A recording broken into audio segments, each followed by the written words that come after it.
como nota aclaratoria, antes de empezar a decir las cosas que tengo que decir sobre el tema, quiero dejar claro para quien nos esté viendo, sobre todo desde casa, que todo lo que voy a decir aquí es obviamente una broma, que nadie se lo tiene que tomar en serio y que nadie en su sano juicio querría actuar contra el benevolente Estado.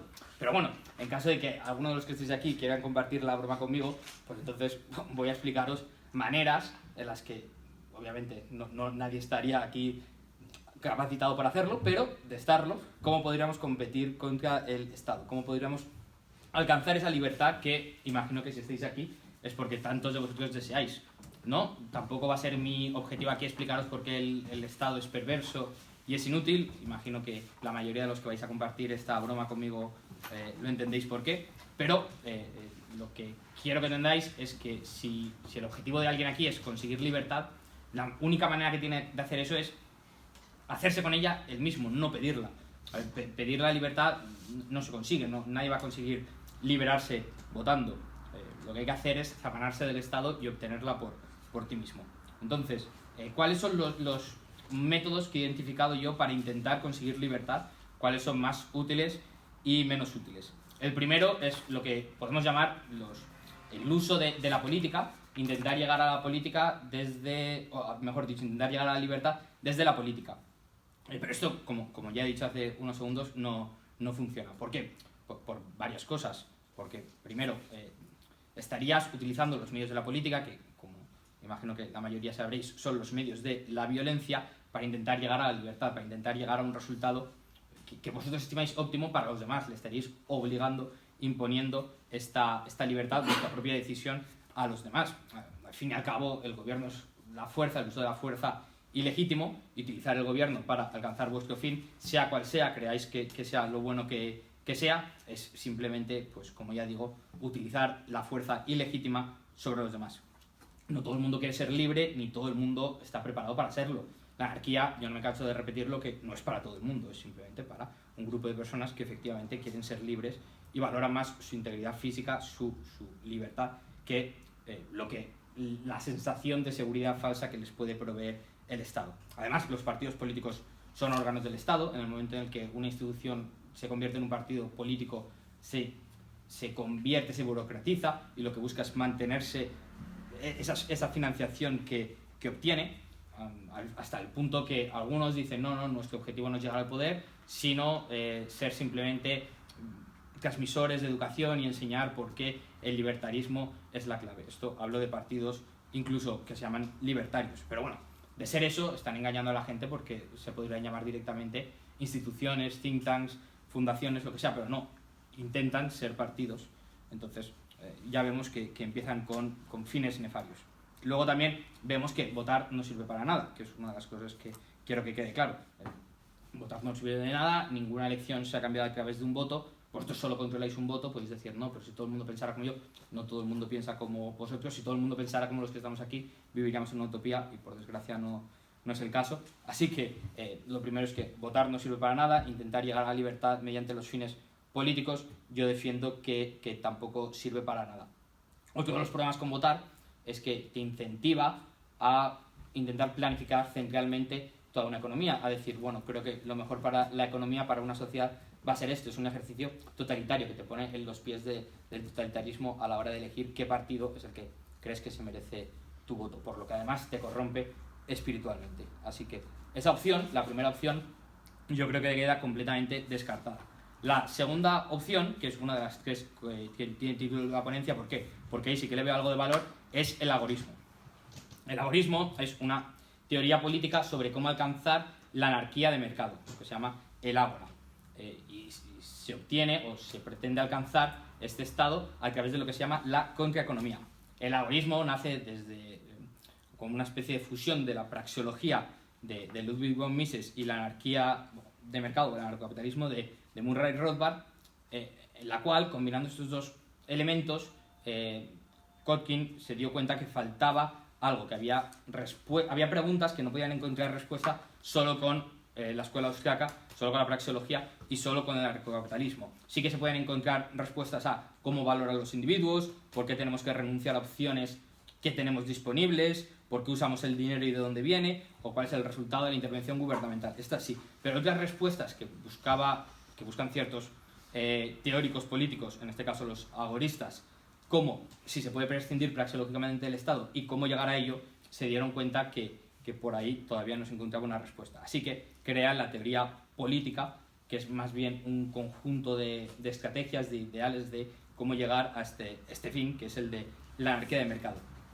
Con Rothbard, en los años, sobre todo a partir de los años 60, se inicia el renacimiento del anarcocapitalismo en Estados Unidos, del que también participan Morris y Linda Tannehill o David Friedman. Y de nuevo, todos estos hacen un trabajo, en mi opinión, magnífico para explicar cómo funcionaría el Estado, cómo se encargaría el mercado de proveer agencias de seguridad privada, cómo sería el mercado privado de leyes y de justicia. Pero no nos dicen exactamente cómo podemos llegar a ese punto, cuál sería el camino a seguir para alcanzar lo que podemos llamar el ahora, la anarquía de propiedad privada. Y ahí es donde entra el agorismo, ahí es donde podemos encontrarle cierta utilidad al agorismo, que nos sirve para pensar las herramientas de contraeconomía para cambiar de paradigma, es decir, operar dentro de un nuevo paradigma que sería el del mercado negro fuera del Estado y olvidarnos o intentar ignorar lo máximo posible al Estado. Esto es lo que se llama la contraeconomía, que es el estudio y práctica de toda la acción humana fuera del ámbito estatal, donde los ámbitos no están sancionados por el Estado. Una de las cosas que tiene el agorismo es que distingue entre dos estrategias. Tiene la estrategia vertical y la estrategia horizontal. La estrategia vertical es simplemente, como decía, este cambio del paradigma. Actualmente estás dentro del Estado, pues lo que quieres es salir fuera del Estado. Lo que quieres es salir de todas las instituciones bajo las que estés sometido por una autoridad ilegítima. Que principalmente en la vida de la mayoría de las personas esto consiste en el Estado. El agorismo vertical estriba en disociarse de las estructuras del Estado todo lo posible para incorporarse a otras de menor escala, que serían principalmente las del vecindario, la familia o la localidad. Y se llama vertical porque implica salirse del modo de vida que tiene uno a otro modo de vida completamente diferente. Uno más cercano a los bienes de producción, donde hay menos intervenciones y donde el Estado no puede llegar. ¿Por qué? Por su reducido tamaño. Es decir, tú simplemente sales del paradigma estatal, sales de todo donde el Estado te impone cargas tributarias y dices, vale, voy a crear unas nuevas redes, voy a crear una nueva forma de hacer economía que implique pues, un gobierno local y también familia o vecindario. Significaría crear instalaciones nuevas de producción y mercados locales sin regulaciones estatales efectivas y sin el conocimiento del estado de estas, es decir, huir del Estado. Y por otro lado tenemos lo que los agoristas llaman la estrategia horizontal, que es separarse del Estado, pero mediante nuevos intercambios, que no tienen que ser simplemente locales, sino también pueden ser en línea o con gente de confianza. Es decir, no solo ya cambiar tu forma de producción, sino que ahora consistiría en cambiar cómo intercambias, cómo tratas a los demás, cuáles son tus relaciones interpersonales, cuál es tu red de contactos. Es decir, simplemente, vale, voy a encontrar un sitio, una plataforma mediante la cual yo voy a poder intercambiar libremente, simplemente volver a la lógica del mercado privado. Es crear mercados negros que actúen con la lógica del libre mercado, que todos los intercambios realizados sean, por tanto, voluntarios y ex ante beneficiosos para todas las partes involucradas. El agorismo horizontal no requiere la necesidad de un vecindario activo, no requieres de esa ayuda cercana, sino del conocimiento de redes de personas como tú interesadas en trabajar y cooperar fuera del ámbito estatal. Si el agorismo horizontal se desarrollase todavía más, ahí tendríamos una de las formas de llegar a los sistemas de seguridad privada que comentaban Rothbard o los Tannehill o Friedman. Es decir, ¿qué pasaría? Si yo cada vez me voy separando más del Estado y voy haciendo más intercambios fuera de la parte grabada de la economía, habrá un momento en el que el número de intercambios es tan grande que me empiece a ser rentable contratar agencias de seguridad para que me puedan cuidar, para que me puedan proteger. para que se puedan asegurar de que esos intercambios se llevan de manera segura y además de que los contratos se ejecutan como hemos quedado anteriormente. Entonces, a partir de ahí sería una forma de que estas instituciones de seguridad privada surgiesen, naciesen y se formasen a través de, como vemos, intercambios voluntarios y del orden espontáneo de la sociedad. Estas dos estrategias idealmente se pondrían en juego, a la vez se combinarían. Esta sería la clave para crear redes descentralizadas, voluntarias y espontáneas con ánimo de lucro. Es importante lo de el ánimo de lucro porque lo que quieren sería reemplazar las funciones del Estado y privatizar todo aquello donde se llegue. Aquellas funciones que se tengan que privatizar. Las funciones del Estado tenemos las que no deberían existir y las que se deberían privatizar. Entonces, todas aquellas que se deberían privatizar, poco a poco, no pedir permiso al Estado para privatizarlas, no pedir que te las privatice, sino simplemente ir tú y hacerlas tú por tu cuenta. O bien, como digo, desde tu marco local cerrado, o bien desde grandes cambios, principalmente ahora gracias o facilitados gracias a las nuevas tecnologías. Y eso es algo muy importante para el agorismo, que es que ha podido avanzar mucho en los últimos años por las tecnologías. Algunos de los hitos del agorismo han sido en 2008 Satoshi Nakamoto con la publicación del white paper, que generó una herramienta que facilitaba a todo aquel que quería salirse del sistema fiat poder hacerlo. Y también inició lo que se llama el criptoanarquismo, o hizo el criptoanarquismo la teoría viable, es decir, el uso de criptografía para subvertir las instituciones del Estado. Luego también, en 2011, Russ Ulbricht creó lo que era el Silk Road, que era un mercado auténticamente descentralizado y global. Era una manera de poner la estrategia horizontal del agorismo en su máxima potencia, que era la de crear este mercado por el cual el pobre injustamente fue detenido.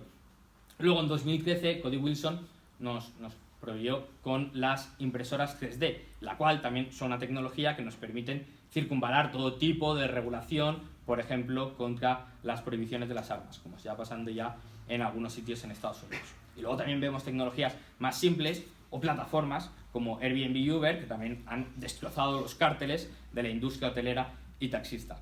O plataformas, para quien lo quiera, para poder hacerse con Bitcoin o con otras criptomonedas como BISC o HODL, que nos permiten, de nuevo, crear estas redes horizontales para hacer intercambios, para actuar, para generar economía fuera del Estado.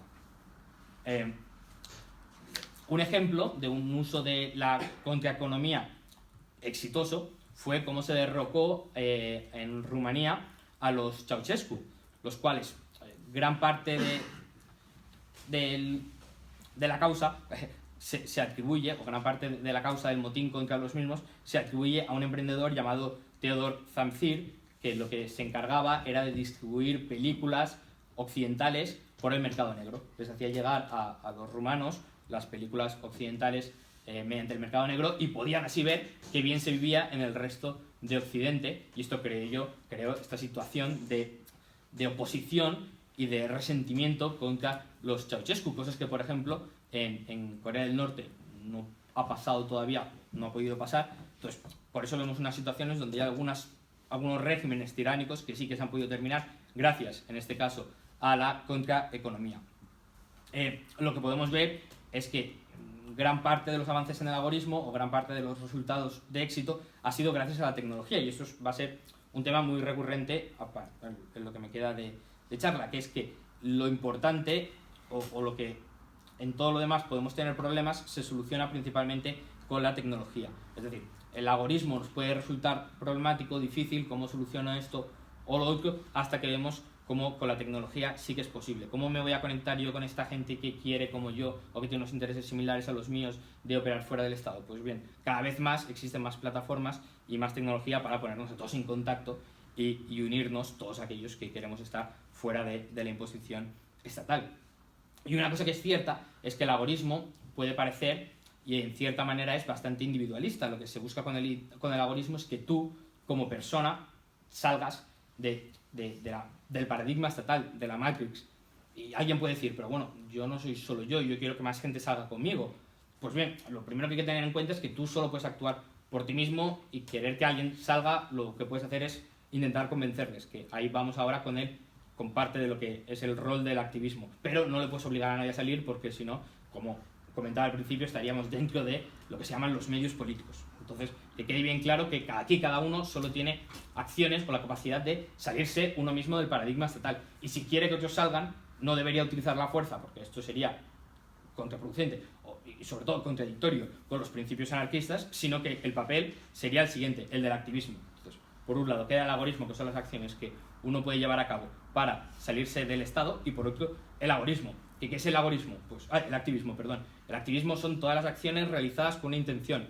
Y para lo que nos incumbe a nosotros es todas las acciones que se utilizan para enviar un mensaje contra el Estado, mensajes antiestatales y mensajes pro libertad. El Estado, una de las pocas cosas que hace bien, yo diría que hace dos cosas medianamente bien. Una es destruir, porque destruir no requiere ninguna capacidad, simplemente es destruir, es relativamente fácil, que sí, se puede destruir de manera más eficiente, pero bueno, el Estado es bueno solo destruyendo. ¿Por qué? Porque no requiere ninguna capacidad y ningún nivel de inteligencia, cualquier agente estatal lo puede hacer. Y también es relativamente bueno con la propaganda. ¿Por qué? Porque se encarga de subvencionar juntaletras de todo tipo, en medios de comunicación o académicos, que además tienen a los niños presos durante varios años de su edad, durante los 6 a los 16 años los tienen ahí presos y pueden adoctrinarlos. Pues bien, esta propaganda estatal hay que hacerle frente, hay que hacer contrapropaganda del Estado. Y hay que decirle a la gente y hacerle ver que la mayoría de personas son anarquistas, aunque no se den cuenta, pero lo son, aunque no lo sepan. En el 99% de los ámbitos de la vida de cualquier persona es anarquista. La gente no va al supermercado con una pistola y demanda a la cajera que le dé la comida gratis, ¿no? Actúa mediante una relación anarquista con la cajera y le dice, te voy a pagar dinero a cambio de esta comida que tú ofreces. Hay que tener en cuenta que el anarquismo no es un estado, sino es una condición de las relaciones. Si las relaciones son voluntarias, son anarquistas. La mayoría de personas lleva a cabo la mayoría de sus relaciones a lo largo de su vida de manera anárquica. Entonces hay que hacerle ver esto, que porque en unas condiciones ellos crean que, porque lo dicen ciertos documentos o ciertos rituales o ciertos campos les hayan enseñado desde pequeños que estas reglas no se aplican, es decir, las reglas de respetar la propiedad privada del otro, no es cierto. Y con esto quiero decir que porque les hayan enseñado que hay una cosa llamada política y con la política sí que se puede ejercer la violencia de manera libre y sin consecuencias, hay que hacerles ver que esto no es cierto. Es uno de los primeros objetivos que tendríamos que tener todos aquellos que estamos interesados por la lucha de la libertad. Hacerle ver a la gente que lo que está defendiendo es la creencia posiblemente, seguramente más peligrosa, que es la de que el Estado tiene cualquier tipo de autoridad política sobre nosotros. Y es que al final el Estado no obtiene su fuerza de fuentes externas, no obtiene su capacidad de dominarnos de ningún tipo de financiación externa o de sí mismo, porque el Estado no tiene existencia ontológica, no existe. La única manera que tiene de obtener fuerza es la que le dan sus súbditos, es decir, los súbditos son los que le dan fuerza al creer en él, la fuerza necesaria que tiene para poder destruir a los mismos. Entonces, lo que primero que hay que hacer es darnos cuenta que el Estado no existe, que lo que hay detrás son personas que actúan en nombre del Estado y mediante estas actuaciones hacen creer a la gente, adoctrinan a la gente para pensar que porque hayas dicho unas palabras o porque vayas vestido de una manera o porque hayas seguido un rito concreto, las normas que se le aplica a todo el mundo, a ti no se te tienen que aplicar. Entonces hay que hacerle a las personas despertar de esta ilusión tan peligrosa. Y eso es parte de lo que tenemos que hacer todos aquellos que de nuevo, defiendan las ideas de la libertad. Es decir, hacer activismo, en este caso lo llamaría activismo educativo. Pronto, yo estoy bastante convencido que tristemente se avecina se va a avecinar una gran crisis económica, lo cual es algo que ojalá no sucediese, pero creo que va a suceder. Entonces, pensando un poco como piensan los estatistas, de los cuales podemos aprender un poco a la hora de hacer propaganda, tenemos la frase de Winston Churchill, que luego repitió Rahm Emanuel, que era un asesor de Obama, que dijeron que nunca hay que dejar desaprovechar o que se desperdicie una buena crisis. Pues bien, esto en parte es cierto, y si se avecina una nueva crisis, lo que tenemos que hacer nosotros como libertarios, es decir, vale, vamos a estar preparados para tener las armas, para explicarle a la gente por qué se da esta crisis, por qué el Estado, por qué las soluciones que busca el Estado van a hacer más daño que bien, y entonces lo que os recomiendo a todo el mundo es que estéis preparados, tengáis el armamento, tengáis los conocimientos necesarios para poder hacer este trabajo de divulgación, de activismo educativo y decirle a la gente, mira, no, lo que va a pasar ahora es por esto o lo otro.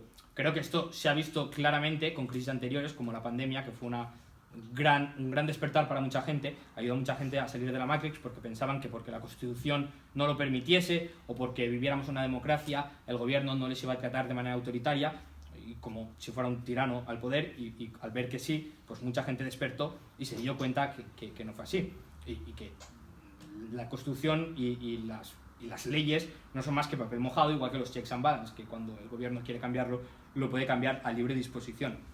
Entonces, ahora, sobre todo, por ejemplo, con la inflación que se viene, que es un tema que preocupa a mucha gente, es el momento adecuado de explicarle a la gente de dónde viene la inflación, cuál es el papel del Estado en esta y cómo las medidas que vaya a tomar el Estado en salvarla o intentar solucionarlo simplemente van a empeorar la cosa. Luego, hay activismo mucho más sencillo, para quien no quiera dedicarse a esto, pero algo tan sencillo como reírse de los agentes del Estado es mucho más útil que intentar conversar con ellos o hacerles cambiar de opinión. En la batalla cultural yo creo que de poco sirve intentar convencer a los juntaletras del 3 al cuarto que te puedes encontrar en Twitter, que ellos viven de su opinión y ellos viven de lo que les da el Estado. Entonces no le vas a hacer cambiar la opinión a alguien que su salario depende de ello. Y luego también hay que pensar que la gente, al fin y al cabo, como decía, es anarquista en la mayor parte, tienen decencia básica, y si les haces ver los peligros del Estado, yo sí que creo en la capacidad de convencer. Pero aunque alguien aquí no crea en la capacidad de convencer, me parece que se puede entender por qué, pero aún así que tenga esperanza, y la esperanza es que con el desarrollo, con el paso de la historia, hay muchas ideas que poco a poco se van descartando, aunque parezcan que no.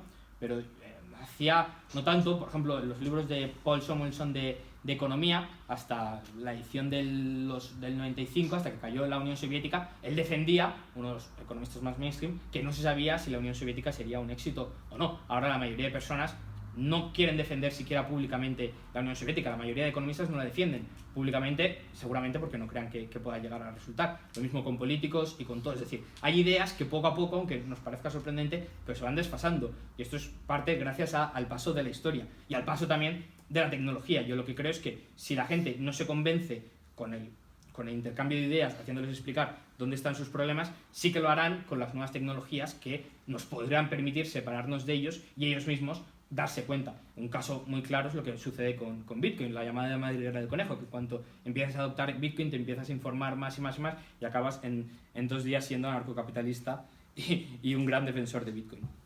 Y luego, por último, el otro método que tenemos es la rebelión. Que la rebelión, bueno, la podemos dividir en 2 tipos de rebelión, o 3. Bueno, uno sería la desobediencia civil, que el problema con la desobediencia civil es que al final el objetivo de la desobediencia civil es mostrar que no se está de acuerdo con una ley concreta, más que con el sistema en general. Entonces la desobediencia civil puede ser más o menos útil, pero al final tenemos un costo de oportunidad muy alto para ejercerla, entonces quizás no sea el método más adecuado.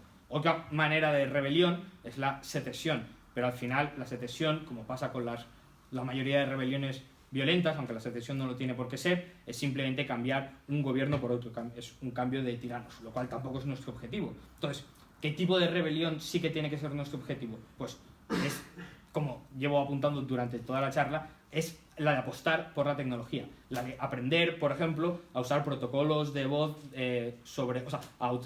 protocolos de voz sobre Internet, es decir, hacer llamadas de Internet para respetar la privacidad, aprender a utilizar VPNs, ¿para qué? Para de nuevo respetar nuestra privacidad, Tor, Bitcoin, todas estas cosas que nos pueden parecer no necesarias, que podemos decir, bueno, cualquiera de aquí no tiene por qué cubrirse tanto, ¿qué necesidad tengo yo? ¿Por qué el gobierno me va a apuntar a mí si yo soy una persona de la calle? Pues bien, como anécdota, la CIA, cuando estaba haciendo los experimentos del MKUltra en los años 60, creo que era, bueno, el director general de la CIA del momento estaba en París y estaba en un restaurante y se ve que conocía a un americano allí, a otro americano, y tuvieron un desencuentro, discutieron sobre lo que sea. El americano anónimo le invitó a una cerveza a cambio para hacer las paces, y los agentes de la CIA, el director general y otro, le envenenaron con la cerveza le mataron por la droga que estaban testando.